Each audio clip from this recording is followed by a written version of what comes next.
देवते संत देवते संत देवते संत देवते संत निमित्त त्या प्रतिमा मी तो सांगत से भावे असो ठावे सकळा निराकारी ओस दिशा निराकारी ओस दिशा येथे इच्छा पुरतसे मी तो सांगत असे भावे असो ठावे सकळा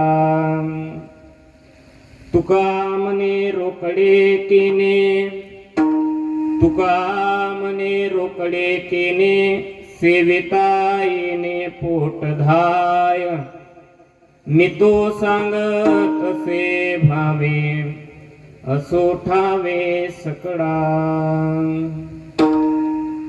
महायोग पीठे तटे भीमरथ्याम वरम पुंडरीकाय दातुं मुनीन्द्रैः समागत्य तिष्ठन्तमानन्दकन्दं परब्रह्मलिङ्गं भजे पाण्डुरङ्गं पांडुरंगा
करू प्रथम नमन दुसरे चरण संतांची त्यांच्या कृपादाने कथेचा विस्तारू बाबाजे सद्गुरुदास तुका कलावज्ञ जीवोद्धारार्थावतारम कलाकांकते ज्योधिकामोदि वक्रम खलाणीशवादापनोदारहदक्षं समाधिस्थमूर्तिं भजे ज्ञानदेवं लोकाभिरामं रणरंगधीरं राजेव नेत्रं रघुवंशनाथं कारुण्यरूपं करुणाकरन्तं श्रीरामचन्द्रं शरणं प्रपद्ये मनोजं मारुततुल्यवेगं जितेन्द्रियं बुद्धिमत्तां वरिष्ठं वातात्मजं वानरयूथमुख्यं श्रीरामदूतं शरणं प्रपद्ये वसुदेवसुतं देवं कंसचाणूरमर्दनं देवकी परमानन्दं कृष्णं वन्दे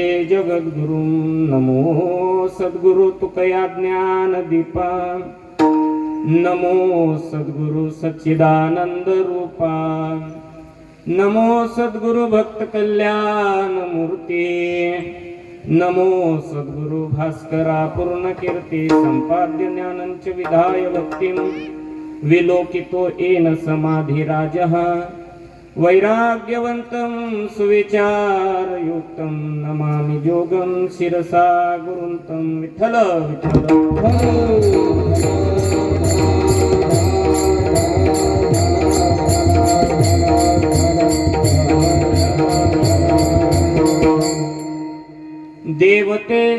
देवते संत निमित्त त्या प्रतिमा मी तो सांगत से भावे असो ठावे सकळा प्रस्तुत अखिल कोट ब्रह्मांड नायक पंढरीश पांडुरंग परमात्मा माऊली महावैष्णव योगमूर्ती ज्ञानोबा राय वैराग्य राग रसिक जगद्गुरु तुकोबा राय आदिशक्ती मुक्ताबाई, स्वानंद सुख निवासी सद्गुरु जोग महाराज यांच्या चरणारविंद सेवा समर्पित करण्यासाठी भगवान प्रभू रामांच्या या पावन अशा पवित्र अशा दरबारामध्ये सेवेकरिता घेतलेला अभंग, वारकरी संप्रदायाच्या कळसस्थानी शोभणारे पाचवा वेद ज्यांनी निर्माण केला, ज्यांच्या नावाने यम थरथर कापतो इतकंच नव्हे, सदेह वैकुंठाला गेलेले महान भगवत भक्त जगद्गुरु तुकोबाराय यांचा 4 चरणांचा देव आणि संत यांच्यातला अभेद प्रगट करणारा अभंग आहे. विठ्ठल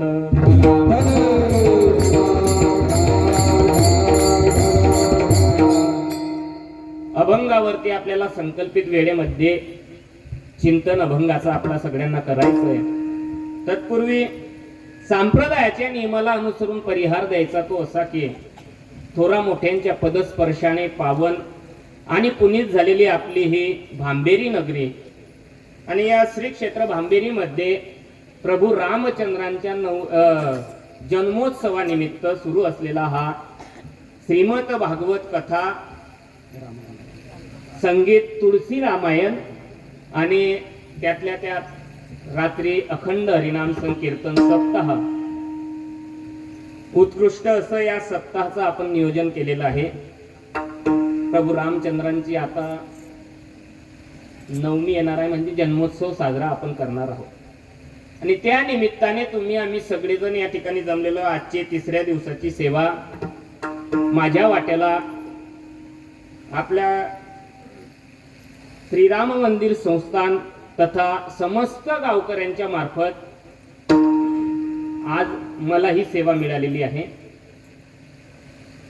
आजच्या कीर्तनाला उपस्थित असणारे सगळे आपल्या भांबेरी नगरीतील सर्व भजनी मंडळी, परिसरातील भजनी मंडळी तथा माझ्यावरती लहान भावाप्रमाणे प्रेम करणारे माझे गुरुबंधू, तुमच्या खानदेशातली गान कोकिळा ज्यांना आम्ही ओळखतो. गान कोकिळा तुम्ही कोणालाही विचारा, खानदेशातली गान कोकिळा की सहज नाव येतं अनिल महाराज धरणगावकर महाराजांचं. आणि मी सांगण्यापेक्षा 7 दिवस तुम्हाला तो लाभ मिळणार आहे महाराज. इथं सांगायला नको, कारण प्रत्येकाचे गुण हे मनुष्य उभा असताना किंवा त्या ठिकाणी वावरत असताना प्रत्येकाला कळत असतात. महाराजांचा उत्कृष्ट आवाज आहे. आमचे अनिल महाराज आहेत, आमचे विश्वनाथ महाराज, त्याचप्रमाणे उत्कृष्ट असं मृदुंगाची साथ देणारे आमचे पांडुरंग महाराज. सगळ्यांच्या चरणी नतमस्तक होतो आणि माझ्या सेवेकडे येतो. तुम्ही म्हणाल की महाराज तुम्ही या सगळ्यांचे नावं घेतले आणि आम्ही समोर बसलेलो आहोत, आमची नावं का नाही घेतले? तर तुम्ही सगळे समोर बसलेले मंडपाच्या बाहेर आजूबाजूला सगळ्यांच्या चरणी नतमस्तक होतो आणि माझ्या सेवेकडे वळतो. मस्तक हे पायावरी,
एक वेळ यांच्यासाठी ताळी.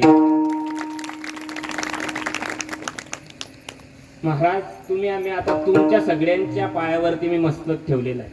फक्त माझं एक बोल तेवढं ऐका, आपला लहान मुलगा म्हणून ऐका. काय होतं, सगळेजण कीर्तनाला येतात. आता आपण एवढे जण उपस्थित आहे, एवढी गर्दी आहे, पण वेळेमध्ये कोणीच येत नाही मला. कीर्तनाची वेळ तुम्हाला सगळ्यांना माहिती नाही का? मी तुम्हाला असं रागवत नाही बरं, प्रेमाने विचारतोय, प्रेमाने उत्तर द्या.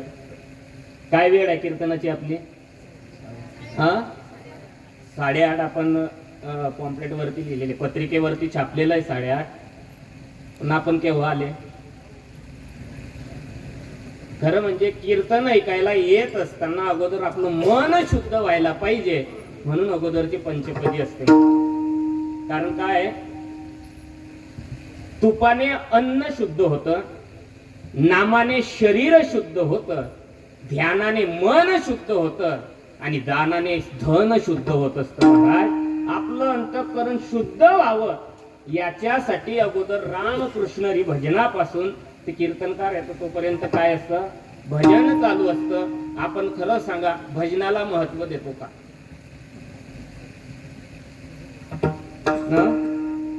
आता 3रा दिवस आहे आपला. आता 30 दिवसापर्यंत सोडा, पण उद्यापासून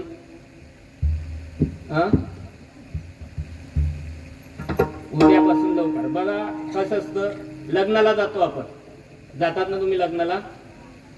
लग्नाचा वेळ काय असतं तुमच्याकडे? संध्याकाळी असतं का सकाळी?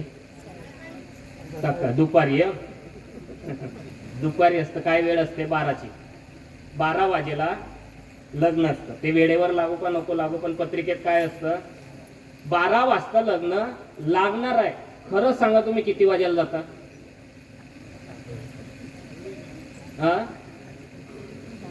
9 वाजेपासून आपण त्या मंडपामध्ये गर्दी करत. आता 9 वाजेपासून एवढ्यासाठी करता, आता लग्नाच्या अगोदर जेवण करता. त्याच्यामुळे 9 वाजेला जावंच लागतं महाराज. इच्छा असो अगर जातात की नाही, पण 9 वाजेला. मग लग्नाला तुम्ही लग्नाच्या वेळेच्या अगोदर जाता. मला सांगा, कीर्तनापेक्षा लग्न महत्वाचं आहे का कीर्तन? इतकं लांब बसले मित्रांनो तुम्ही. अशी आलं पाहिजे, समोर बसायचं. म्हणून विनंती करतोय, उद्यापासून निदान 8:30ला तरी सगळेजण हजर राहा. आपल्या सेवेकरता मी जो अभंग घेतलाय तो जगद्गुरु विठ्ठल विठ्ठल.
देवते संत निमित्त त्या प्रतिमा.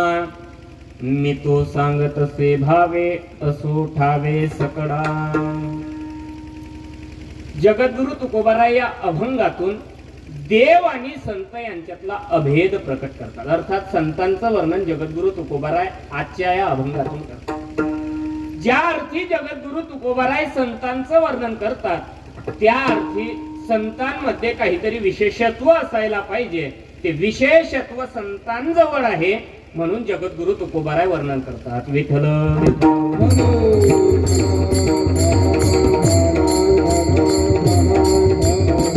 महाराज, माणसाने जीवन जगत असताना काहीतरी विशेषत्वाने जीवन जगलं पाहिजे. जीवन असं जगावं कमी असू द्या, पण ते जीवन मनुष्य गेल्यानंतर सुद्धा त्याची आठवण या जगताला राहिली पाहिजे. माणसाने कसं जगायचं हे त्याच्या हातात आहे. किती जगायचं हे आपल्या हातात. जगायचं कसं एवढं आपल्या प्रत्येकाच्या हातात आहे. म्हणून जीवन आयुष्य कमी भेटू द्या. हो, कोण म्हणतं की आयुष्य जास्त भेटलं म्हणजे माणसं जास्त नावाजतात. जगत माऊली महावैष्णव ज्ञानोबा राय वयाच्या 22व्या वर्षी समाधीस्थ होत आहे. जगद्गुरु तुकोबाराय वयाच्या 41व्या वर्षी सदेह वैकुंठाला जात आहेत. या आयुष्य कमी होतं, पण यांची कीर्ती एवढी होती की त्यांचा सोहळा इथंही गाजतो आणि तो सोहळा वैकुंठातही. उत्तमाची उरे कीर्ती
की निदान गेल्यानंतर आपण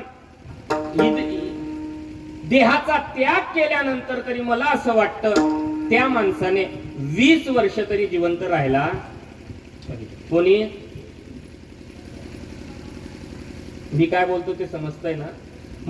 माणसाने मेल्यानंतर किमान 20 वर्ष जिवंत राहायला पाहिजे. असं आयुष्य आपण जिवंत असताना जगलं पाहिजे. आणि महाराज जगद्गुरु तुकोबाराय ज्या अर्थी संतांचं वर्णन करतायत त्या अर्थी संत हे विशेषत्वाने जीवन जगले असतील. म्हणून संतांचं वर्णन जगद्गुरु तुकोबाराय करतात. बघा, संतांजवळ विशेषत्व असतं महाराज. विशेषत्वाशिवाय संत ओळखले जात नाही. आणि संतांजवळ विशेषत्व असतं म्हणून संतात आणि आपल्यामध्ये फरक असतो.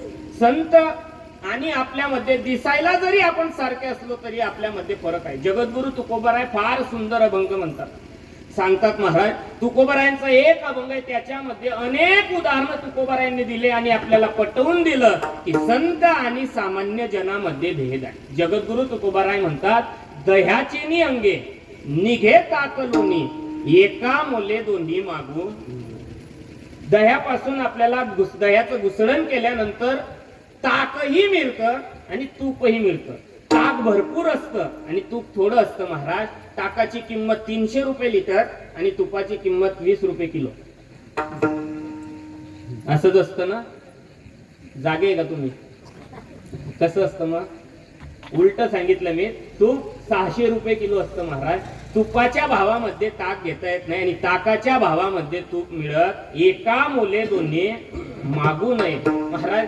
तुकोबाराय म्हणतात की हा दृष्टांत कमी झाला म्हणून पुढचा दिला.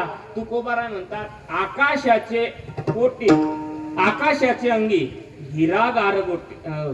विठ्ठल विठ्ठल विठ्ठल विठ्ठल. आकाशाचे अंगी चंद्र तारांगणे दोहीसी समान लेखू नये. दोघांना सारखं पाहायचं नाही. चांदण्याही आहेत आणि चंद्र सुद्धा आकाशामध्ये आपल्याला दिसत असतो. तुकोबाराय पुढचं उदाहरण देतात, पृथ्वीच्या पोटी हिरा गारगोटी दोहीसी सौसाटे करू नये. तू हिराही निघतो आणि गारगोट्याही निघतात, पण हिरा तो हिरा आहे आणि गारगोट्या त्या गारगोट्या आहे. महाराज आपण सगळेजण इथे बसलेले आहोत ना, आपण सगळेजण गारगोट्यांच्या जागेवर आहे आणि भाऊसाहेब महाराज हे हिऱ्याच्या जागेवर आहे. आपण सगळेजण जे इथं बसलेलो आहोत ना, आपण सगळेजण चांदण्यांच्या जागेवर आहे आणि चंद्राच्या जागेवर भाऊसाहेब महाराज.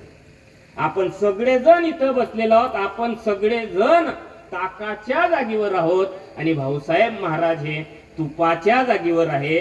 फरक असतो महाराज. तुकोबाराय म्हणतात त्याप्रमाणे संत आणि सामान्य जनामध्ये फरक असतो. तुका म्हणे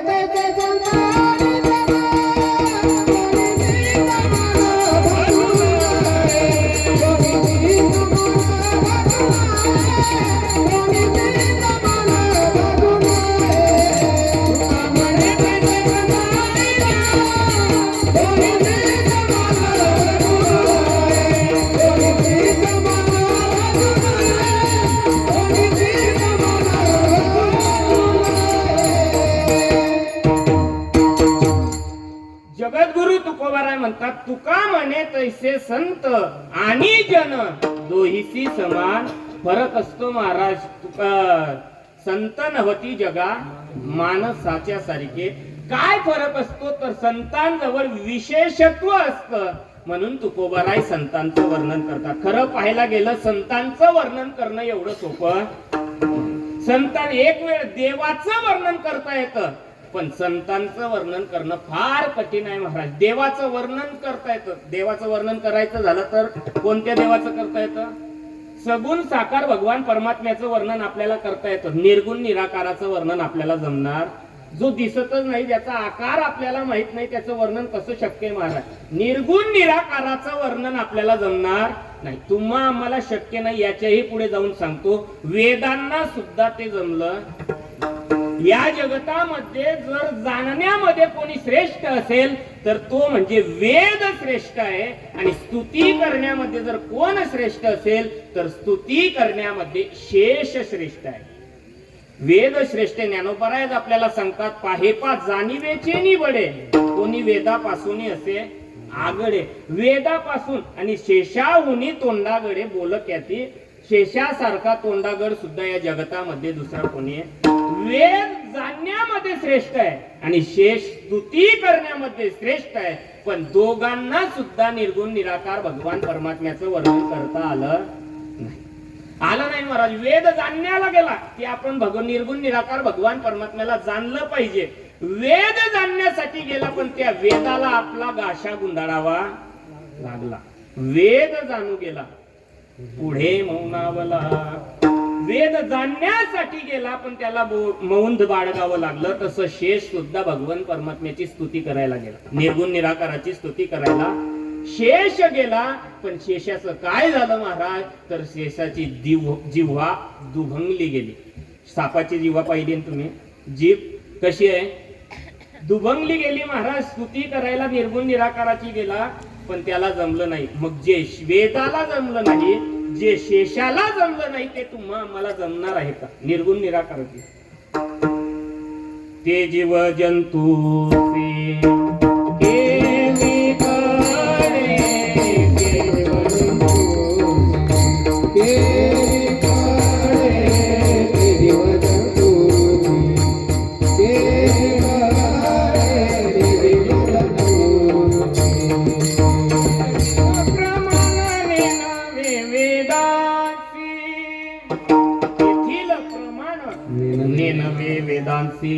ते जीव जंतू से केवीकडे. महाराज जे वेदांना कळलं नाही ते तुम्हा आम्हाला कळणार नाही. म्हणून निर्गुण निराकाराचे वर्णन आपल्याला करता येत नाही पण सगुण साकार भगवान परमात्म्याचं वर्णन आपल्याला करता येतं. आणि सगुण साकार भगवान परमात्म्याचं वर्णन कसं करावं त्याच्यासाठी ज्ञानोबारायांनी आपल्याला 6 गुण भगवंताचे सांगितले. त्या 6 गुणांचं चिंतन आपण केलं की भगवंताचं वर्णन संपतं. किती गुणांचं? 6. ज्ञानोबाराय ज्ञानेश्वरीच्या 6व्या अध्यायामध्ये भगवंताचे 6 गुण सांगतात महाराज. ज्ञानोबाराय म्हणतात ऐका यशस्वी औदार्य ज्ञान वैराग्य ऐश्वर्य हे 6ही गुणवर्य वसती जेथ म्हणून तो भगवंतू. भगवान कोणाला म्हणायचं तर 6 गुणांचं भोग ज्याला प्राप्त झालेला आहे तो कोण असतो? तो भगवान असतो. 6 गुणांचं वर्णन केलं की देवाचं वर्णन संपत महाराज. किती गुणांनी? किती गुणांचं वर्णन? 6 महाराज. म्हणजे देवाचं वर्णन करता येणं सोपं आहे 6 गुणांचं वर्णन. पण संतांचं वर्णन करता येणं अत्यंत कठीण आहे. 6 गुणाने संकुचित असं संतांचं वर्णन. ज्ञानोबारायांनी देवाचं वर्णन करण्यासाठी 6 गुण सांगितले, पण भगवान परमात्म्याने संतांचं वर्णन करण्यासाठी 27 गुण सांगितले. किती किती सांगितले? 27 गुण भगवान परमात्म्याने संतांचं वर्णन करत असताना सांगितले. गीतेच्या 17व्या अध्यायामध्ये दैवासुर संपदवी विभाग नावाचा अध्याय भगवान परमात्म्याने अर्जुनाला सांगितला. त्या अध्यायामध्ये सांगत असताना अर्जुन भगवान परमात्म्याला ज्या वेळेस महात्म्याचा विशेष विचारतो, त्यावेळेस संतांचे विशेषत्व भगवान परमात्मा 27 गुणांनी सांगतात. किती गुणांनी? 27. देवाचं वर्णन करण्यासाठी ज्ञानोबारायांनी वर्णन करण्यासाठी किती गुण सांगितले? 6 गुण सांगितले. आणि संतांचं वर्णन करण्यासाठी किती गुण लागतात? 27 लागतात. महाराज 6 मोठे का 27? 27 जास्त महाराज. म्हणजे वर्णन करणं कोणाचं सोपं आहे? देवाचं का संताचं? देवाचं वर्णन करणं सोपं आहे महाराज. 27 गुणांचं वर्णन आपल्याने होणार नाही. सांगू का तुम्हाला 27 गुण? मोजतात का? मोजा. मी सांगतो 27 गुण. भगवंताने जे संतांचे 27 गुण सांगितले, ते 27 गुण भगवंत सांगत असताना दैवासुर संपदवी विभाग नावाच्या त्या अध्यायाच्या पहिल्या 3 श्लोकांमध्ये संतांच्या 27 गुणांचं वर्णन करतो. मोजा. अहिंसा सत्यम क्रोधस त्यागा शांतीर पैशुनम दया भूतेश्वरोदुत्वम मार्दवम वीर चापलम तेज क्षमा घृती शौच मद्रोह नाती मानिता भवंती संपदम दैवी मभिजातस्य भारत अभयम सत्व संशुद्धिर ज्ञान योग व्यवस्थिती दानम दमश्च यज्ञस्य स्वाध्यायस तपार्जम. किती झाले? मोजले? तुम्ही म्हणाल महाराज तुम्हाला कशासाठी उभं केलंय? मोजायलाही आम्ही लागतात, तर मग तुम्ही कशासाठी आहे? महाराज 27 गुणांनी युक्त असं संतांचं वर्णन भगवान परमात्म्याने अर्जुनाला सांगितलं. मला सांगा 27 गुणांचं वर्णन करणं सोपं आहे का 6 गुणांचं वर्णन करणं? 6 गुणांचं म्हणजे देवाचं वर्णन सोपं आहे, पण संतांचं वर्णन आपल्याने शक्य नाही. आपल्याला शक्य नाही म्हणण्यापेक्षा जगाच्या बापानेही अनेक प्रयत्न केले की संतांचं वर्णन करावं, पण त्याला सुद्धा ते जमलं. बघा, भगवान परमात्म्याने महाभारतीय युद्ध चालू होण्याच्या अगोदर दुर्योधन आणि अर्जुन भगवान परमात्म्याच्या कुटियामध्ये गेले.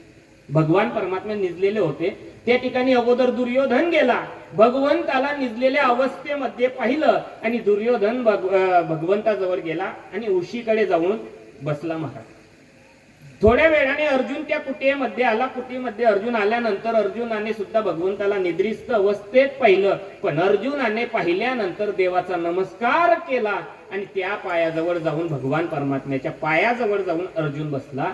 बसल्यानंतर थोड्या वेळाने भगवंताला जाग आली. जाग आल्याबरोबर डोळे उघडले तसे देवाला कोण दिसलं? अर्जुन समोर बसलेला दिसला. महाराज दिसल्यानंतर भगवंताने सहज विचारलं, अर्जुना कधी आलास? एवढं विचारताच दुर्योधन म्हटलं, देवा अर्जुनाच्या अगोदर मी आलेलो आहे, म्हणून अगोदर मला प्रश्न विचारायचा. दुर्योधनाकडे पाहिलं आणि भगवंताने म्हटलं, दुर्योधना अरे माझं तुझ्यावर लक्ष नाही, तू दिसलाच नाही. समोर अर्जुन दिसला म्हणून त्याला विचारलं, बरं तू सांग तू कशासाठी आला? त्यावेळेस दुर्योधन म्हणाला की देवा उद्यापासून महाभारतीय युद्ध चालू होतं. उद्यापासून महाभारतीय युद्ध चालू होतं आणि महाभारतीय युद्धामध्ये मदत मागण्यासाठी मी तुझ्याकडे आलेलो आहे.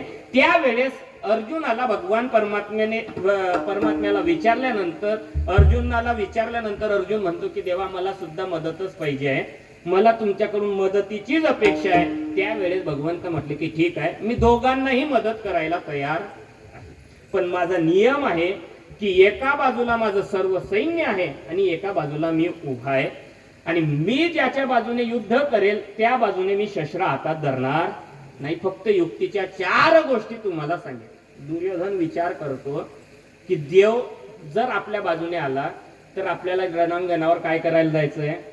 युद्ध करायला जायचंय. आणि रणांगणावर युद्ध करायचंय तर मग त्या ठिकाणी युक्तीच्या 4 गोष्टी ऐकून काय उपयोग होणार आहे? तिथं काय पाहिजे? सीमेवरती आपण युद्ध करायला जर उभे राहिलो तर सीमेवर युद्ध करण्यासाठी काय पाहिजे? हातामध्ये बंदूक पाहिजे. युद्ध जर समोरच्या शत्रूशी करायचंय पण त्या ठिकाणी सैन्यच पाहिजे आणि शस्त्रच पाहिजे. तिथं पुढारी नेऊन चालणार? पुढारी नेऊन तिथं थोडी म्हणणार आहे की तुम्ही भाषण ठोकून थोडी समोरचं ऐकणार आहे. तिथं कोण पाहिजे? सैन्यच पाहिजे. महाराज दुर्योधन विचार करतो की त्या ठिकाणी युद्धा ठिकाणी भगवंत येईल, शस्त्र हातात धरणार नाही, युक्तीच्या 4 गोष्टी सांगेल, याचा काही आपल्याला उपयोग होणार नाही. दुर्योधनाला तेव्हा वाटलं की देवाचा आपल्याला उपयोग नाही. त्या काळामध्ये फक्त एकच दुर्योधन होता. आता घरोघर दुर्योधन झाले. त्यांना असं वाटतं की देवाचा आपल्याला उपयोग नाही. अनेक आहे महाराज. आता का नावं सांगायची? इथं अनेक जण आहेत. हा नावं सांगायची म्हणजे तुमची नाही, जे मोठे बोलतात की देव नाही, अशांची नावं सांगून काय उपयोग? महाराज दुर्योधन म्हणतो की देवा मला तू नको, तुझं सर्व सैन्य पाहिजे.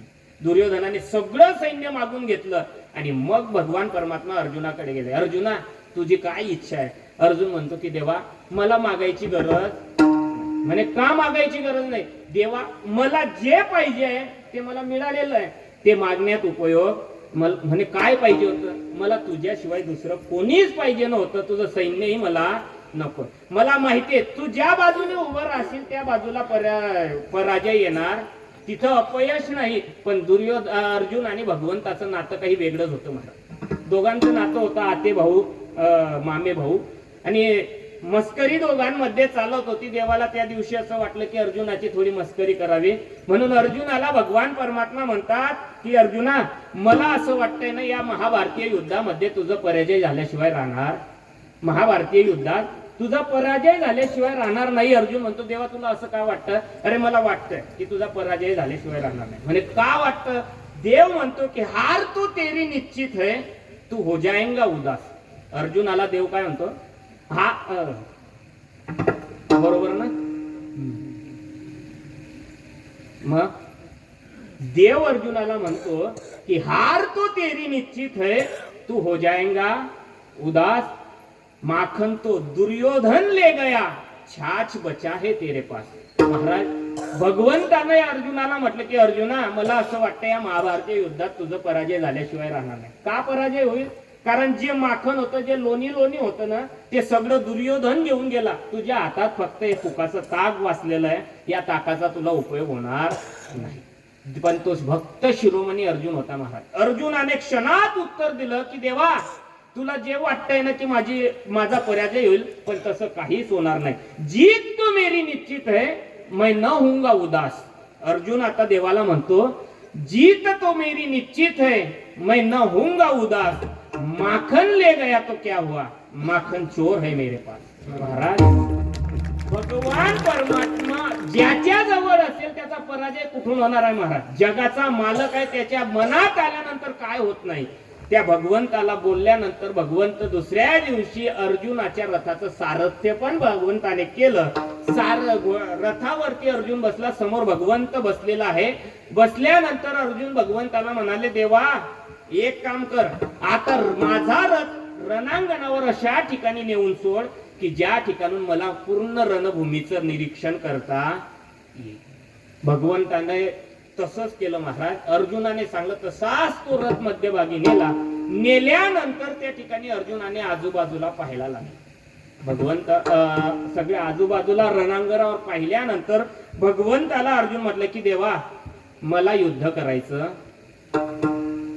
देव म्हटले की कारण कालच्या दिवशी माझ्याकडे आला त्यावेळेस युद्धासाठीच मदत मागत होता. आज मी रथावर तुझं सारथ्य पण केलं, त्यावेळेसही तू मला सांगितलं की युद्ध करायचंय, रणांगणाचं मला सगळं पाहायचंय, निरीक्षण करायचंय, तरी सुद्धा इथं आल्यानंतर तू म्हणतो मला युद्ध करायचं नाही. तू मूर्ख आहेस म्हणजे तुला कळत नाही. युद्ध तुला करावंच, तुझा धर्म आहे, तुझं कर्तव्य आहे की तुला या ठिकाणी युद्धभूमीवर आल्यानंतर युद्ध करावंच लागेल. पण अर्जुन म्हणतो देवा युद्ध कोणाशी करायचं रे? समोर पहा ना, माझे गुरु आहेत, माझे सगळे आप्तजन आहे, माझे नातलग आहे, भाऊ आहे, सगळी भाऊबंदी माझे समोर आहे, यांच्याशी मी कसं युद्ध करायचं? मला युद्ध करायचं नाही, देवाला हेच अपेक्षित होतं की अर्जुनाला मोह झाला पाहिजे. आणि तो मोह निवारण्यासाठी भगवंताने अर्जुनाला गीता रूपी तत्व सांगितलं महाराज. पण गीता रूपी तत्व खऱ्या अर्थाने अर्जुनाला मोह नाहीसं करण्यासाठी भगवंताने सांगितलं नाही, तर अर्जुनाची अपेक्षा होती की गीता देवाची अर्जुनाकडून अपेक्षा होते की अर्जुनाने गीता ऐकावी आणि आपण ती सांगत असताना आपल्या मुखातून संतांचं वर्णन व्हावं, एवढीच अपेक्षा होती. कारण गीता जर का युद्धभूमीवरती सांगितली आणि युद्धासाठी सांगितली असती तर गीतेच्या प्रत्येक अध्यायामध्ये युद्धाचं वर्णन आलं पाहिजे होतं. पण गीतेच्या प्रत्येक अध्यायात युद्धाचं वर्णन आलं. पहिला आणि 18वा अध्याय सोडला तर एकाही अध्यायामध्ये युद्धाचं वर्णन नाही. गीतेच्या बाकी सगळ्या अध्यायामध्ये बघा, दुसऱ्या अध्यायापासून ते 18व्या अध्यायापर्यंत प्रत्येक अध्यायामध्ये भगवंताने संतांचं वर्णन केलेलं आहे. प्रत्येक अध्याय. दुसऱ्या अध्यायामध्ये भगवंत संतांचं वर्णन करत असताना अर्जुनाला म्हणतात, अस्वच्यानन व स्वच्छस्त्वं प्रज्ञावादौ भाससे गतासून गतासूंच नानु सोचंती पंडितः. अर्जुना, जो गेलेल्या काळाविषयी शोक व्यक्त करत नाही आणि प्राप्त झालेल्या विषयामध्ये जो रममान होत नाही त्याला महात्मा म्हटलं जातं. असं प्रत्येक अध्यायात संतांचं वर्णन भगवंताने केलं. महाराज, भगवंताने एवढं सगळं वर्णन केल्यानंतर शेवटी भगवंत वर्णन करत असताना ज्ञानोबाराय भगवंताच्या मुखामध्ये एक ओवी घालतात आणि तिथं वर्णन करत असताना भगवंत म्हणतात की आत्मज्ञानेन चोखडी संत. भगवंत म्हणतात आत्मज्ञानेन चोखडी संत. ज्यांना आत्मज्ञान प्राप्त झालेले ते कोण आहे? ते संत. इथं भगवंताला सांगितलं की बस इथपर्यंत संतांचं वर्णन ठीक आहे, पण भगवंत आहे महाराष्ट्र, त्याची उर्मी दाटून आली आणि तो म्हटला की संत हे माझीच रूपडी. काय सांगितलं? आत्मज्ञानेन चोखडी संत. इथपर्यंत संतांचं वर्णन ठीक होतं, पण संत ही माझीच रूपडी. याचा अर्थ असा, माझा हा शब्द आला म्हणजे ते वर्णन कोणाचं झालं तर ते स्वतःच झालं. शास्त्र असं म्हणतं, जो व्यक्ती स्वतःच्या मुखातून स्वतःचं वर्णन करतो तो मूर्ख असतो.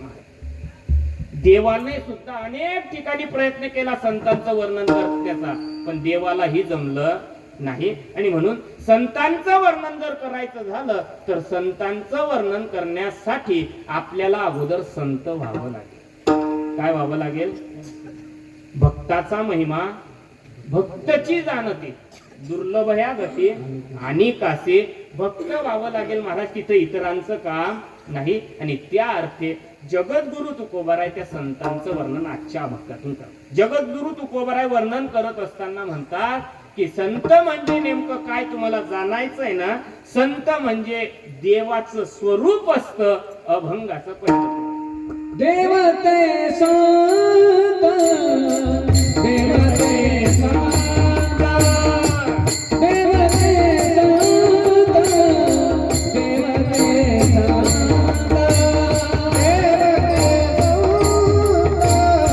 देवते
जगद्गुरु तुकोबाराय संतांचं वर्णन करत असताना म्हणतात, संत म्हणजे नेमकं कोण तर देवते संत.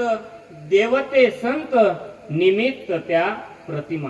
देव आणि संत यांच्यामध्ये भेद नाही. भेद म्हणण्यापेक्षा मी तर असं म्हणेल, देवापेक्षा काकणभर श्रेष्ठ हे संत आहेत महाराज. कसे? मी दृष्टांत देतो. भजन करा विठ्ठल. महाराज, रामायणातला प्रसंग आहे, तुम्ही ऐकणार आहात. ज्या वेळेस रावणाने सीता मैयाचं हरण केलं, अपहरण केलं आणि सीता मैयाला घेऊन अशोक वाटिकेमध्ये गेला. अशोक वाटिकेमध्ये सीता मैयाला ठेवलं आणि सीतेला अशोक वाटिकेमध्ये ठेवल्यानंतर दररोज रावण सीतेला वश करण्याचा प्रयत्न करत होता. सीतेला वश करण्याचा रावण प्रयत्न करायचा, पण सीता काही रावणाने वश होत नव्हती. अनेक प्रयत्न केले, सगळे प्रयत्न फसले. त्यावेळेस एक दिवशी रावण हा आपल्या शयन कक्षेमध्ये उदास अंतःकरणाने आणि चिंतातूर चेहऱ्यानिशी तिथं बसलेला होता. त्या शयन कक्षेमध्ये मंदोदरी आली. मंदोदरी आल्यानंतर मंदोदरीने रावणाचा चेहरा पाहिला. चेहरा पाहिल्यानंतर मंदोदरी विचार करते की रावण काहीतरी आपले पतिदेव काहीतरी चिंताग्रस्त आहे. चिंता त्यांच्या चेहऱ्यावर पाहिल्यानंतर मंदोदरी विचारते, का हो तुम्ही आज एवढे शांत का आहे? कसली चिंता तुम्हाला भेडसावत आहे? त्यावेळेस रावण मंदोदरीला म्हणतो, मंदोदरी बघ ना, इतके दिवस झाले मी सीतेचं अपहरण करून अशोक वाटिकेमध्ये आले. आणल्यानंतर तिथं वश करण्याचा दररोज मी प्रयत्न करतो, पण ती सीता मला काही वश होत नाही. काय करावं काही कळत नाही. मंदोदरी म्हणते की सीतेला वश करण्याचा मार्ग तुम्हाला मी सांगू का? उपाय मी तुम्हाला सांगू का? कोण म्हणतंय? मंदोदरी म्हणते. कोण आहे रावणाची पत्नी? महाराज, एखाद्या व्यक्तीची पत्नी स्वतः दुसऱ्या स्त्रीला वश करण्याचं म्हणू शकते का? पण ती मंदोदरी होती महाराज. पतिव्रतेमध्ये श्रेष्ठ स्थान मंदोदरीचं आहे. आपल्या पतीच्या सुखामध्ये स्वतःच सुख जाणणारी मंदोदरी होती. म्हणून मंदोदरी म्हणते की सीतेला वश करण्याचा उपाय मी तुम्हाला सांगते. रावण म्हणतो, तुला उपाय माहिती का? म्हणे हो, तुम्ही उपाय ऐका, तो करून बघा, मी सांगते 100% तुम्हाला सीता वश झाल्याशिवाय राहणार. रावण म्हणतो, असा कोणता उपाय जो माझ्या डोक्यात आला नाही? ही म्हणते की ऐका, म्हणे तुमच्या जवळ एक विद्या आहे, म्हणे मायावी नावाची विद्या तुमच्या जवळ आहे. त्या विद्येच्या जोरावर तुम्हाला कोणाचंही स्वरूप धारण करता, कोणाचंही रूप तुम्ही सहज धारण करू शकता. मग तुम्ही एक करा, त्या विद्येच्या बळावर तुम्ही रामाचं रूप धारण करा आणि रामाचं रूप धारण करून तुम्ही सीतेजवळ जा. सीता तुम्हाला वश झाल्याशिवाय राहणार नाही. एवढं ऐकलं तो रावण मोठमोठ्याने हसू लागला. मला हसू लागल्यानंतर मंदोदरी माता म्हणते की रावणाला म्हणते की का हो, मी एवढा सोपा उपाय तुम्हाला सीतेला वश करण्याचा सांगितला, तुमच्या फायद्याची गोष्ट सांगितली, तुम्ही हसता का? रावण म्हटलं की मंदोदरी, तुला मी एवढा मूर्ख दिसला का? म्हणे काय झालं? हा उपाय मी अगोदर केला नसेल असं तुला वाटलंच कसं? म्हणे मी अगोदर हा उपाय केलेला आहे. रामाच्या रूपामध्ये मी सीतेजवळ गेलेलो आहे, पण होत मग सीता वध झाली का नाही? त्यावेळेस रावण म्हणतो, अगं ज्या वेळेस मी रामाचं रूप धारण करतो ना, त्यावेळेस मला सीतेला प्राप्त करण्याची अभिलाषाच मनात राहत नाही. जहा राम है वहा काम हे महाराज. राम ज्याच्या अंतःकरणामध्ये उतरतो तिथं काम राहत नाही. एवढे दिवस झाले रामाचं मंदिर भारतामध्ये का पाहिजे होतं? त्याचं जर सगळ्यात मोठं कारण असेल तर हे महाराज, जगामधले भारतामधले जेवढे काही बलात्कार वगैरे केसेस आहे, ह्या जर कमी करायचं असेल तर आपल्या मुलांना राम शिकवा. काय शिकवा? राम शिकवायचं. आपल्याला सांगायची गरज नाही महाराज. आपल्या गावामध्ये भाऊसाहेब महाराजांनी एवढं मोठं राम मंदिर आपल्यासाठी तयार करून ठेवलेले. मुलांना राम शिकवला की त्याच्या अंतःकरणातला काम नाहीसा होईल. महाराज रावण म्हणतो, मी हा उपाय करून पाहिलेला आहे, पण मला जमला. महाराज ही गोष्ट त्रेतायुगातली होती. त्रेतायुगामध्ये हे शक्य होतं, पण कलियुगात हे गोष्ट शक्य आहे का? कलियुगात नाही, पण कलियुगातही ही गोष्ट शक्य करून दावली, ती संतांनी करून दावली महाराज. जुन्या काळामध्ये 1920 ते 1930च्या दरम्यान एक पिक्चर आपल्या चित्रपट रिलीज झालेला होता. चित्रपट मराठी चित्रपट होता, ब्लॅक अँड व्हाईट, तुकाराम नावाचा. संत तुकाराम या नावाने तो चित्रपट प्रदर्शित झालेला होता. त्या चित्रपटामध्ये विष्णुपंत पागनीस यांनी संत तुकोबाराय यांची भूमिका साकारलेली होती. कोणी? विष्णुपंत पागनीस महाराज ब्राह्मण होते. त्यांनी ती भूमिका साकारली. दिग्दर्शक गेल्यानंतर सांगितलं की तुम्हाला संत तुकोबाराय यांची भूमिका करायची आहे. त्यांनी ती भूमिका केली. महाराज भूमिकेमध्ये ते एवढे आतमध्ये शिरले की तुकोबाराय यांची भूमिका करत असताना त्यांनी तुकोबारायांचा सगळ्या गाथ्याचा अभ्यास केला. तुकोबारायांचे जेवढे चरित्र होते त्या सगळ्या चरित्राचा धांडोळा घेतला आणि मग त्यांनी ते तुकोबारायांचं पात्र असं काही रंगवलं, एवढं रंगवलं की आज सुद्धा आपल्या घरामध्ये जो जगद्गुरु तुकोबारायांचा फोटो आहे ना, तो जगद्गुरु तुकोबारायांचा नाही, तर त्या विष्णुपंत पागनीसांचा फोटो आहे. महाराज एवढ्या त्या पात्राच्या आत ते शिरले. महाराज तो पिक्चर त्या काळामध्ये एवढा गाजला की आताच्या काळामध्ये जेवढा सैराट गाजला नाही त्याच्यापेक्षा कैक पटीने त्या काळामध्ये संत तुकाराम महाराजांचा तो चित्रपट गाजला. चित्रपट गाजल्यानंतर चित्रपट प्रदर्शित झाल्यानंतर चित्रपटाचे दिग्दर्शक त्या ठिकाणी त्या विष्णुपंतांच्या घरी गेले. घरी गेल्यानंतर राहिलेली फीचे पैसे हातात घेतले आणि देण्यासाठी गेले. महाराज विष्णुपंतांना ज्यावेळेस दिग्दर्शक म्हणाले की काहो पंत, तुम्ही एवढी उत्कृष्ट भूमिका केली की या चित्रपटाने आपल्याला अनेक पटीने फायदा करून दिलेला आहे, ही तुमची राहिलेली फी पैसे. विष्णुपंत म्हणाले मला पैसा नको. दिग्दर्शकाला असं वाटलं पिक्चर जास्त चालला म्हणून यांना फी डबल न पाहिजे असतील, जास्त पैसे पाहिजे असतील. दिग्दर्शक म्हटले काही काळजी करू नका, तुम्हाला पटेल तो आकडा सांगा, तेवढे पैसे मी तुम्हाला देतो. मला तुमच्याकडून अजून अनेक भूमिका करून घ्यायची आहे. महाराज विष्णुपंत म्हणाले की मला एकही रुपया नको. का नको? तर महाराज तुकोबारायांची भूमिका करता करता करता त्यांच्या अंतःकरणामध्ये तुकोबारायांचं वैराग्य कधी उतरलं हे त्यांना सुद्धा कळालं नाही. जे विष्णुपंत नट होते त्या विष्णुपंतांनी एक जाका तो तुकोबारायांचा वेश अंगावर धारण केला. मरेपर्यंत त्या माणसाने तुकोबारायांचा वेश अंगावरून उतरवला नाही. महाराज राम नटल्यानंतर काम जातो, तुकोबारायांचं नाव घेतल्यानंतर वैराग्य प्राप्त होतं. हे कलियुगातलं महिमा. संत कलियुगात तो महिमा जो त्रेतायुगात देवाने केला तो कलियुगामध्ये करून दाखवतात. म्हणून संत हे देवापेक्षा काकणभर श्रेष्ठ आहे. तुकोबाराय म्हणतात देव आणि संत यांच्यामध्ये भेद नाही. विठ्ठल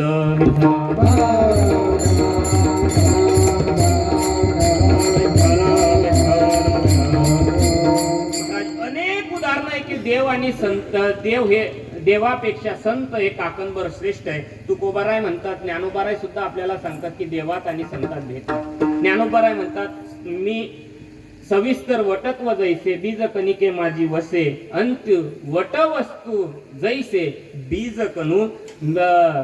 ज्ञानोबाराय म्हणतात जसं वडाचं झाड असतं, वडाच्या झाडाला जशा बिया असतात, फळ लागलेलं असतं, त्या फळामध्ये बिया असतात, त्या बियांमध्ये जर आपण जमिनीत पुरलं तर पुन्हा एक वड बाहेर येत असतो. त्याचप्रमाणे बी म्हणजेच वड आहे आणि वड म्हणजे बी आहे. त्याप्रमाणे देव म्हणजेच संत आहे आणि संत म्हणजेच देव आहे. तुका विष्णू नाही दुजा, सदाशिवाचा अवतार, सखा निवृत्ती दातार. महाराज महाविष्णूचा अवतार सखा माझा ज्ञानेश्वर. आपल्याला कितीतरी उदाहरण येतील, कितीतरी प्रमाण आहे. देव आणि संत यांच्यामध्ये भेद नाही. जगद्गुरु तुकोबाराय म्हणतात की सगळं समाजाला कळावं की देव आणि संत यांच्यात भेद नाही. तेच सांगण्यासाठी मी या पृथ्वी तलावरती आलेलो आहे आणि तेच मी आज जगाला सांगतोय अभंगाच्या दुसरे.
जगद्गुरु तुकोबाराय म्हणतात की तुम्हा सगळ्यांना हे कळावं. काय कळावं तर देव आणि संत यांच्यामध्ये भेद नाहीये तुम्हाला कळावं, म्हणून मी या ठिकाणी सांगायला आलेलो आहे. फक्त सांगायला नाही तर अंतःकरणातून भावपूर्ण मी तुम्हाला सांगतो की देव आणि संतांमध्ये भेद नाही.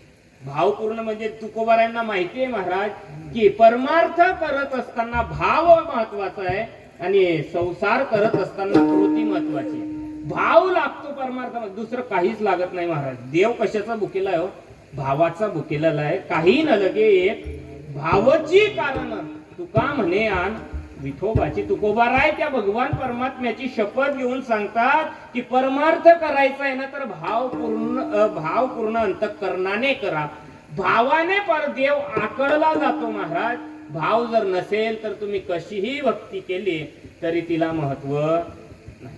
परमार्थामध्ये भाव महत्वाचा आहे. इथं कृती पाहत नाही देव की तुम्ही कसे कपडे घालतात, तुम्ही कसे वागतात, कसे चालतात, किती भजन करतात, हे देव पाहत नाही. पण तुम्ही कोणत्या भावनेने भगवंताला भेटायला जातात हे पाहतो महाराज. परमार्थात कृतीला महत्व नाही. कृती आता अनेकांना असं वाटतं की आपण चांगलं दिसले म्हणजे आपलं देवाला आपण आवडू. पण देवाला आवडण्याचं सोडा, देवाला आवडण्यासाठी कोणीच तयार होत नाही महाराज. तुम्ही मेकअप करतात महिला मंडळ, ब्युटी पार्लर मध्ये जातात. खरं सांगा मंदिरात जाण्यासाठी तुम्ही कधी ब्युटी पार्लरला गेले? कीर्तनाला येतात त्यावेळेस नाही महाराज. तुम्हालाही माहिती आहे की तिथे गेल्यानंतर तो देव आपल्याला कोणतं पाहणार आहे. देवासाठी तुम्ही एकदा नटून पहा महाराज, पुन्हा तुम्हाला ब्युटी पार्लर मध्ये जाण्याची गरज पडणार नाही. पण त्या देवासाठी आपलं अंतःकरण शुद्ध करा आणि भगवंताचं भजन करा. कृती महत्वाची नाही महाराज. बघा संसारामध्ये कृती महत्वाची. संसारात भाव चालत, भावाला किंमत आहे का? काहीच किंमत नाही महाराज. एक मनुष्य बिचारा शेतातून घरी आला, थकून आला आणि घरी आल्या त्याने आपल्या पत्नीला म्हटलं का ग सकाळपासला मी गेलेलो होतो, सकाळी लवकर गेलो त्याच्यामुळे डबा सुद्धा नेला आणि न्याहारी काही नेली नाही, शिदोरी बरोबर नेली नाही. पण आता एक काम कर, उशीर झालेला आहे आणि भूक भरपूर लागलेली आहे, काहीतरी मला खायला लवकरात लवकर कर म्हणे. महाराज ती हुशार होती. तिने लगेच वही आणि पेन घेतला. वही पेन हातात घेऊन ती लिहायला लागली. पुरणपोळी, वांग्याची भाजी, इकडे कशाची भाजी असते आता, शेवभाजी, बुंदी, ते मोतीचूरचे लड्डू, सगळं महाराज सगळं लिहिलं. आणि ते लिहिलेला कागद त्या बाईने आपल्या पतीजवळ दिला आणि सांगितलं की हे घ्या, हे वाचा आणि तुमचं पोट. महाराज मला सांगा, वाचल्यानंतर पोट भरणार आहे का? काय करावं लागेल त्याच्यासाठी? जे लिहिलेलं आहे ते कृती करून सगळं तयार करावं लागेल. त्यावेळेस समोर वाढलं की मग त्याचं पोट भरेल. तिथं आता तिचा भाव शुद्ध होता महाराज. तिने एवढे जर पदार्थ लिहिले तर तिने भावानेच लिहिले ना, की आपल्या अंतःकरणात भाव केला की पुरणपोळी यांना आवडते, वरण भात आवडतो, सगळं लिहिलं. पण तिथं लिहून उपयोग नाही. कृती करूनच, कृतीच करावी लागेल महाराज, भाव करून उपयोग नाही. काय झालं, शाळेमध्ये पेपर होते, शाळेमध्ये वार्षिक पेपर होते महाराज. वार्षिक पेपर असताना चित्रकलेचा पेपर शाळेमध्ये चालू होता. चित्रकलेच्या पेपराला सगळे विद्यार्थी गेले, मुलं वर्गामध्ये बसले. एका लाईनीमध्ये सगळे बसल्यानंतर गुरुजी वर्गामध्ये आले. गुरुजींनी मुलांना सांगितले, बाळांनो तुमची आज आता वार्षिक परीक्षा आहे आणि आज तुमचा चित्रकलेचा पेपर आहे. मी आता तुम्हाला कोरा कागद आणि पेन्सिल तुमच्या हातात प्रत्येकाला वाटणार आहे. तो कोरा कागद हातात पडल्यानंतर तुम्हाला पेन्सिलीने त्या पेपरावरती धावणाऱ्या रेल्वेचं चित्र काढायचंय. काय काढायचंय? धावणाऱ्या रेल्वेचं चित्र काढायचंय. आणि तुम्ही जर ते चित्र काढलं नाही तर तुम्ही नापास होणार आणि तुम्हाला पुढच्या वर्गात प्रवेश मिळणार नाही, असं सांगितल्यानंतर सगळ्या मुलांना ते पेन्सिल आणि कागद वाटले. सगळे मुलांनी पेन्सिल घेतली, कागद घेतला आणि सगळे जण धावणाऱ्या रेल्वेचं चित्र काढायला लागले. सगळे काढायला लागले. मात्र त्या वर्गामध्ये एक मुलगा अतिशय ढ होता, म्हणून तो सगळ्यात जास्त हुशार होता. मला मी काय बोललो ते कळलं ना? तो ढ होता पण सगळ्यात जास्त हुशार होता. त्याची चूक एवढी होती की तो त्याची हुशारी अभ्यासामध्ये वापरत नव्हता. सगळी त्याची हुशारी रिकाम्या कामांमध्येच राहायची. आणि पहा महाराज, शाळेमध्ये हुशार मुलगा जेवढा मार खातो तेवढा मुलगा खात नाही. त्याला माहितीये की पळवाटा त्याच्याजवळ असतातच, कुठून तो पळवाट काढतो. पहा, हा विचार करतो महाराज याला काहीच येत नव्हतं, चित्र काही काढता येत नव्हतं. हा विचार करतो आपण जर चित्र काढलं नाही तर गुरुजी आपल्याला नापास केल्याशिवाय राहणार नाही. हा म्हणतो काय करावं, तेवढ्या त्याची ट्यूब पेटली. हा म्हणतो की आपल्याला रेल्वे काढता येत नाही पण डोंगर तर काढता येतो ना, म्हणून त्याने असा डोंगर तयार केला महाराज. डोंगर केल्यानंतर याने विचार केला की डोंगराला बोगदा असतो, म्हणून बोगदा तयार केला. बोगदा असं गोल काढला आणि बोगदा तयार केला. बोगद्यातून त्याने 2 पटऱ्या अशा ओढल्या आणि खाली रेष मारली आणि लिहिलं, गुरुजी रेल्वे धावतच आहे पण सध्या बोगद्यात गेलेली आहे. महाराज, गुरुजींनी तो पेपर हातात घेतला. गुरुजींनी ते वाक्य वाचलं की रेल्वे धावत आहे सध्या बोगद्यात गेली आहे. पण गुरुजी महाराज, गुरुजींनी लगेच खाली रेष ओढली आणि खाली लिहिलं, बाळा ज्या वेळेस रेल्वे बोगद्यातून बाहेर येईल त्याच वेळेस तुला मार्क दिले. आता मला सांगा त्या मुलाची काय चूक होती का? काही रेल्वे बोगद्यात जात नाही का? जाते महाराज. फक्त आपल्याला पटऱ्या दिसतात, बोगद्यामध्ये रेल्वे असते. मग त्याची भावना चुकीची होती का? नाही, चुकीची होती. पण तिथं भावना करून उपयोग नाही. तिथं काय करावं लागेल? कृतीच करावी लागेल, रेल्वेच काढावी लागेल, त्याच्याशिवाय पर्याय नाही. त्याप्रमाणे परमार्थामध्ये याच्या उलट आहे. परमार्थामध्ये कृतीला महत्व नाही. तुमची कृती कशीही असू द्या महाराज. बघा, मंदिरामध्ये जात असताना, महादेवाचं मंदिर आपल्या गावात आहे, मंदिरात जात असताना महादेवाच्या मंदिरात चालत असताना असं रस्त्याने निरगुडीचं झाड लागतं. निरगुडीच्या झाडाचा पाला आपल्या हातामध्ये घ्या. पाला हातात घेऊन तुम्ही त्या महादेवाच्या पिंडीवरती तो पाला टाका. पण पाला टाकत असताना अंतःकरणामध्ये फक्त एवढी भावना करा की देवा माझे सुवर्ण पत्र गोड करून घ्या. देवा त्या पत्रांचा स्वीकार सुवर्णपत्र म्हणूनच करेल, निरगुडीचा पाल्याचा विचार करणार. तुमच्या अंतःकरणात काय भावना होते याला महत्व आहे महाराज. पण भाव शुद्ध पाहिजे. आपलं होतं काय? आपला भाव कधी शुद्ध होतो का महाराज? मंदिरात जात असताना आपण स्वतःला सुख मागत असताना मनात एका कोपऱ्यात आपलं असतं की आपला शेजारचा दुःखी राहायला पाहिजे. माणसं दुःखी खरं कशाने सांगू का? माणसं स्वतःच्या दुःखाने कमी दुःखी आहे, पण शेजारच्या सुखाने जास्त दुःखी आहे. ज्या वेळेस आपण शेजारच्या सुखामध्ये आपलं सुख शोधू त्यावेळेस मला असं वाटतं या जगतामध्ये एकही जण दुःखी राहणार नाही. महाराज, भावना शुद्ध ठेवावी लागते. आता ते मागे निघालं होतं महादेवाच्या मंदिरावर, आता काय चालूच आहे अजूनही. ते 1 लोटा किती टाकणार महाराज तुम्ही? अहो, कितीही टाकलं जर अंतःकरण दूषित असलं तर तुम्ही त्या महादेवाच्या पिंडीवर नळी जरी धरून उभे राहिले ना तरी सुद्धा उपयोग होणार. महाराज सांगतात की 1 लोटा जल सब समझते का? अगर मन में कपट और छल तो क्या करेगा 1 लोटा जल? काहीच करणार नाही महाराज. संप्रदायामध्ये आपल्याला जे सांगितले ना, काही न लगे एक भावची कारण शुद्ध अंतःकरणाने परमार्थ करा. तो परमार्थ तुमचा देवाजवळ गेल्याशिवाय राहणार नाही. म्हणून तुकोबारायांना माहितीये की तुम्हाला भावनेने जर सांगितलं की तुम्ही लगेच ऐकणार. म्हणून तुकोबाराय सांगतात, मी तो सांगत असे भावे असो ठावे सकळ.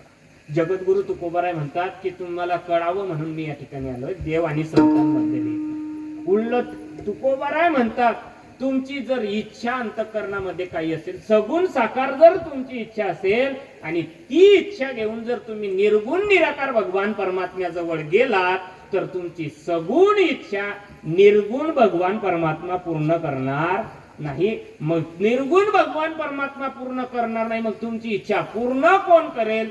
तर त्या निर्गुण निराकार भगवान परमात्म्याचं सगुण साकार रूप असणारे संत हीच तुमची इच्छा पूर्ण करतील. अभंगाचं 3रं चरण.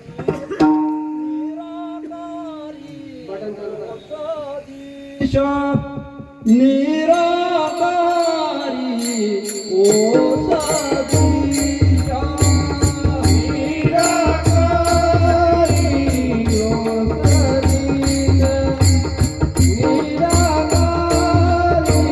ओ सतीशा निराकारी ओ सतीशा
जगद्गुरु तुकोबाराय म्हणतात, तुमच्या अंतःकरणात जर इच्छा असेल कोणती, ती इच्छा सगुण आहे, पण ती निर्गुण निराकार भगवंत पूर्ण करू शकत नाही. म्हणून सगुण जे भगवंताचं स्वरूप आहे ते म्हणजे संत आहे. त्या संतांजवळ तुम्ही जा. तुमच्या अंतःकरणात असलेली प्रत्येक इच्छा संत पूर्ण केल्याशिवाय राहणार नाही. संत पूर्ण करतात महाराज. संतांजवळ गेल्यानंतर मनातली इच्छा सांगावी सुद्धा लागत नाही. आपल्या अंतःकरणातलं जाणतात आणि ते आपण बोलण्याच्या अगोदर आपली इच्छा ते पूर्ण करत असतात. एवढे संत महान असतात आणि म्हणून त्या संतांचं वर्णन जगद्गुरु तुकोबाराय करतायत. विठ्ठल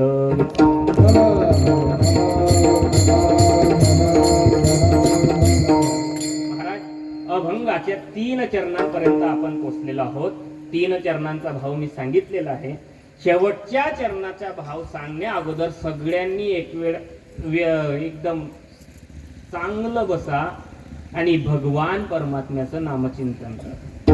देवाचं नाव घेतल्याशिवाय आपलं कल्याण नाही. मी कितीही काही सांगितलं तरी तुम्ही काही ऐकणार नाही. पण जे ऐकायचंय ते देवाचं नाव आहे तेवढं ऐकल्याशिवाय राहू नका. मुखाने देवाचं नाव आणि हाताने टाळी एवढंच तुम्ही करायचं. विठोबा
देवते संत निमित्त त्या प्रतिमा मी तो सांगत असे भावे असो ठावे सकळा. जगद्गुरु तुकोबाराय म्हणतात, संत हे देवाचे अवतार असतात.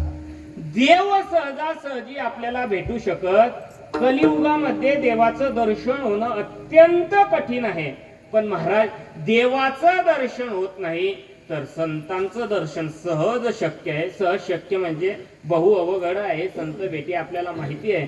पण देव अवताराला केव्हा येईल तोपर्यंत आपण राहू की नाही. अजून कलियुगाचे 5000 वर्ष झालेले वाटतात. पण ते कलियुग संपेपर्यंत देवाचा अवतार हा कलियुगाच्या शेवटीच होणार आहे. मग देवाला आपण भेटू शकत नाही, पण देवाचं जे स्वरूप आहे ते शुद्ध संत आपल्याला याच कलियुगामध्ये पाहायला मिळतात आणि म्हणून त्या संतांच्या मार्फत आपल्याला देवाचं दर्शन होतं. तुकोबाराय म्हणतात की संत हे देवाचं निश्चित स्वरूप या ठिकाणी आहे.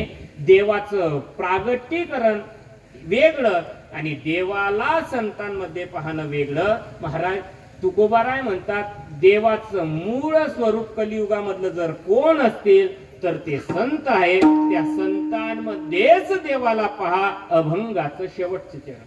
तुका म्हणे रोकडे केले,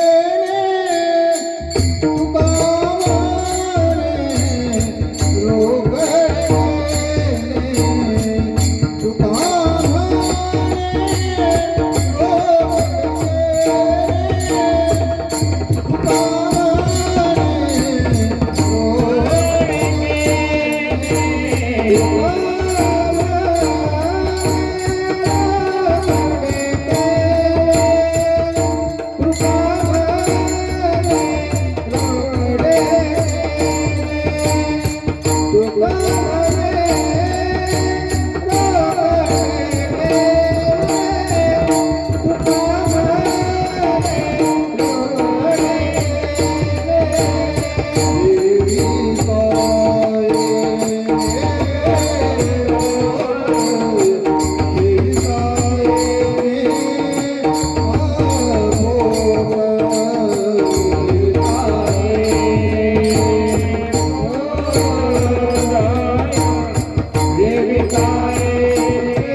तुका म्हणे रोकडे केने सेविता येणे पोट धाय. भगवान परमात्म्याचं कलियुगातलं प्रत्यक्ष स्वरूप म्हणजे संत आहेत. बघा आपल्याकडं ही वायर आहे, या वायरीमध्ये वीज आहे की नाही?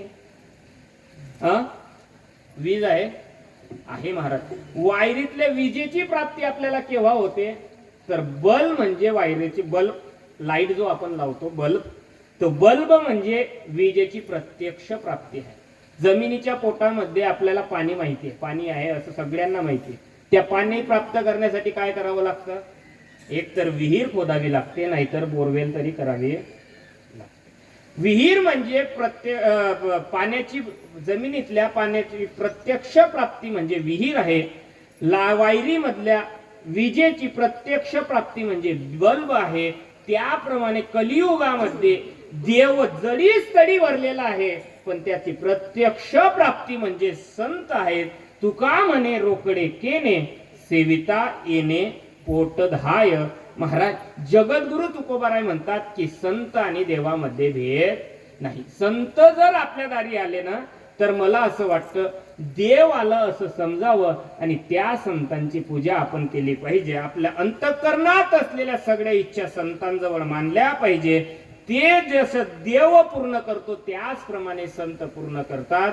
जगद्गुरु तुकोबाराय या अभंगातून संत आणि देव यांचा अभेद आपल्याला सांगत आहे.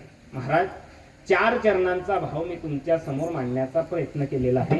अभंगाचा भाव असाच असेल असं माझं म्हणणं नाही. आपली वेळ संपलेली आहे. संपलेली म्हणजे 10:30 झालेली आहे आणि 10:30 पर्यंत माझं काय होतं माहितीये का? आमच्याकडे ते घड्याळ लावतात. घड्याळ समोर लावलेलं असतं त्याच्यामुळे लगेच समोर दिसत असतं की किती वाजले, म्हणजे आवर्त घ्यावं लागतं. आता इकडे आणि तिकडे चोपड्याकडे गेले की घड्याळी दिसत नाही महाराज. त्या दिवशी तसंच झालं, घड्याळ दिसली नाही आणि 10:30चे 11 झाले. असं वाटलं की 11 पर्यंत कीर्तन चालत असेल. नंतर घड्याळ पाहिल्यानंतर कळलं की 11 वाजले, कारण चेहऱ्यावरून समोरच्याचेही दिसतं की किती वाजले. त्याप्रमाणे वेळेत थांबलेलं बरं. महाराज 10:30ची वेळ होती. अभंगाचा भाव मी मांडण्याचा प्रयत्न केला. अभंगाचा भाव असाच असेल असं माझं म्हणणं नाही. कोणी ज्ञानी व्यक्ती उभं राहिल्यानंतर उत्कृष्ट भाव तुमच्या समोर मांडतील, पण माझ्या गुरुवर्यांनी माझ्या बुद्धीला जशी चालना दिली त्याप्रमाणे मांडण्याचा प्रयत्न केला. या ठिकाणी आपण सगळेजण भांबेरीकर नगरीतले सगळेजण आपण या ठिकाणी जमलेलो आहोत ते प्रभू रामचंद्राच्या जन्मोत्सवाच्या निमित्त, या सोहळ्यानिमित्त. आणि हा सोहळा आपला अतिशय उत्कृष्ट पद्धतीने साजरा होत आहे. की सोहळ्यासाठी उपस्थित असणारे सगळे गावातील भजनी मंडळ, आळंदीकर आमचे सगळे भजनी गायक समर्पित करतो आणि माझ्या